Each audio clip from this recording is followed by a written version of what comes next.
俄空天军在近来的军事行动中受损不小，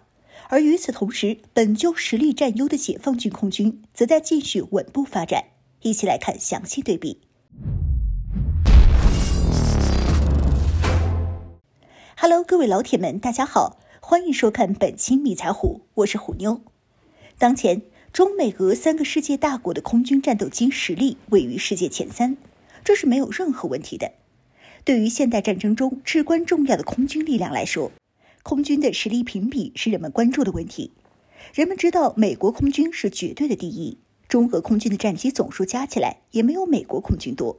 但是关于中俄之间的战机水平对比，有不少人认为中俄可能都互相领先对方。有网友认为，虽然俄罗斯空军一直处于退化状态，但是俄空天军毕竟靠苏联遗产起家，战机发展是其重中之重，整体实力不可小觑。而中国空军进入新世纪后，发展速度突飞猛进，拥有了一支规模不小的现代化战斗机队伍。那么中俄两强相比，到底谁的实力更为强大呢？先从俄罗斯说起，俄罗斯空天军继承了苏联空军的遗产，分家后拥有上千架现代化战机。但是随着后续俄罗斯财政乏力，军费拮据，因此俄军现代化战机的总数不升反降。可以说，再加上这次俄乌战争，俄空天军的战场损耗，毫无疑问，俄军空天军的衰落将会加速，战损的战机需要相对漫长的时间加以补充。当前，俄空天军共有556架战斗机，其中较为先进的战斗机有408架，分别是苏57、米格35、苏27、苏35、苏30和米格31战斗机，基本上都是3代以上战机。其中，在俄罗斯空军占据主导地位的还是苏霍伊系列战机，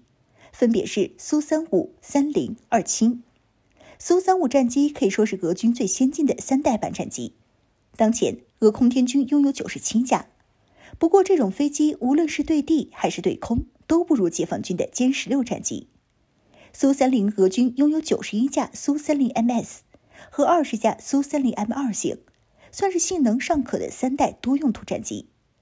俄空天军还保有24架苏27SM3和47架苏27SM 战机，共计71架。这些是俄军装备的苏27最先进的改进型号。颇为冷门的米格31截击机，俄空天军拥有110架先进的 BM 型和10架 K 型，可以挂载先进的高超音速导弹。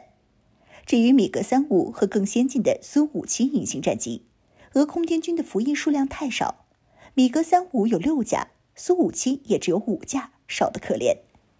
然后再说说俄军保有较为落后的战机，总数为148架，分别是118架老式的米格29和30架老式的苏27 PUB 战机。这些战机都是俄空天军打算逐步淘汰掉的战机。因此从总体上看，俄空天军战斗机部队的处境并不乐观。最后说说中国空军。2000年后，随着中国空军大规模现代化，歼10、歼11、歼20陆续横空出世，中国空军现代化的速度逐步提升。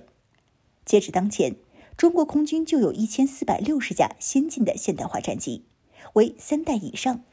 而俄军战机的总数甚至不到中国空军的40%。中国空军的1460架战机中，包括600架歼10、360架歼11、200架歼16、100架歼20，以及150架从俄罗斯引进的苏27、苏30、苏35战机。这些战机构成了中国空军的核心力量。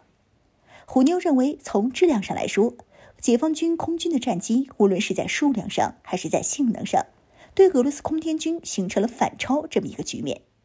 主要是俄罗斯方面受制于航电和雷达的发展水平，战机的技术水平逐步落后于中国。如解放军的歼10C、歼16加起来差不多500多架，这些战机全部装备最先进的有源相控阵雷达和 PL 新式导弹，这些俄罗斯通通没有。可以说，在技术上，中国对俄罗斯具有后发优势，这是俄方无论如何也无法迎头赶上的。至于更先进的5代机也是一样，中国歼20隐形战机和俄罗斯苏57战机首飞的时间差不多，但是歼20早在2016年前就开始大规模批量生产了，根据西方的统计，到现在为止的总产量超过100多架，并且从今年开始，已经装备了我空军5大战区的下属航空旅，平均每个战区都有一个歼20航空旅。对于俄罗斯来说就寒酸多了，因为俄军从苏57问世到现在的12年里，满共就生产了5架，还没有歼20的零头多。而且在技术上，歼20的雷达性能和美国是平齐的，还具有超音速巡航方面的优势，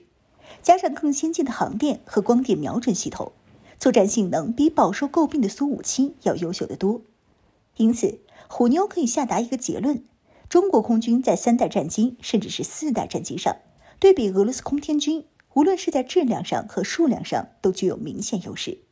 这也就是说，当前世界上战斗机部队除了美国为帮手，下一个就是中国空军。